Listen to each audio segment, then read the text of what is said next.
काय सांगाल एकंदरीत आज निवडणूक आयुक्तांची तुम्ही भेट घेतलेली आहे, त्यानंतर तुम्ही बैठकीमध्ये मागण्या सुद्धा मांडल्या, एकंदरीत घोळ सुद्धा समोर आणलेला आहे, मात्र योग्य ते निरसन झालेलं आहे? नाही, निरसन झालं नाही. आमचं निरसन ते 2 दिवसांनी उत्तर काय देतात त्याच्यावर अवलंबून असेल. 2 दिवसांनी ते काय बोलतात ते बघून आम्ही पुढचा निर्णय घेऊ.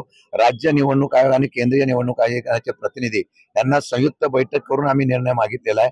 कारण एकमेकांकडे हे टोलवाटोली करण्यापेक्षा एकत्र बनून आम्हाला निर्णय द्यावा अशी मागणी केलेली आहे.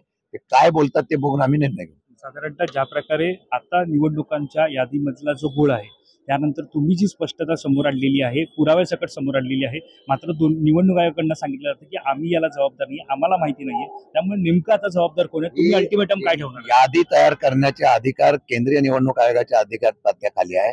निवडणुकीला जी यादी येईल त्याचा निवडणूक घेण्याचा अधिकार राज्य निवडणूक आयोगाला आहे. ह्या दोघांमध्ये आम्ही सांगितलंय तुम्ही एकमत करा. राज्य निवडणूक आयोग निर्णय घेत असताना केंद्रीय आलेल्या निवडणुकीच्या या यादीमध्ये घोळ असेल तर त्याच्यावर निवडणुका घेऊ नये. याद्या नविस्तर झाल्याशिवाय निवडणुका घेऊ नये अशी आमची मागणी आहे. निवडणुकीपूर्वी अशा प्रकारे विरोधी पक्ष नेत्याला अशी वागणूक मिळाली नाहीये, आक्रमकता ही आंदोलनाच्या माध्यमातून पाहायला मिळाली, मात्र निवडणुकीचा कार्यक्रम असेल तो योग्यरित्या पार पडताना पाहायला मिळाला. विरोधक असेल, सत्ताधारी असेल, त्यांच्या सुद्धा मतदान पार पडली, मात्र 14 नंतर ट्रेंड बदललाय का अशा प्रकारचा? नाही, ट्रेंड बदलणं म्हणजे आता जर बघितलं असेल तर केंद्रामध्ये, राज्यामध्ये, देशामध्ये जेवढ्या निवडणुका होतात त्या निवडणुका पॉलिटिकली होतात असं आमचं मत आहे.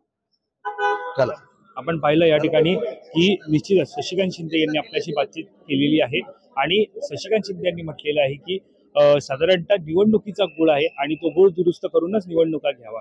कॅमेरा पर्सन अवधेश, वैभव पाटील, मुंबई.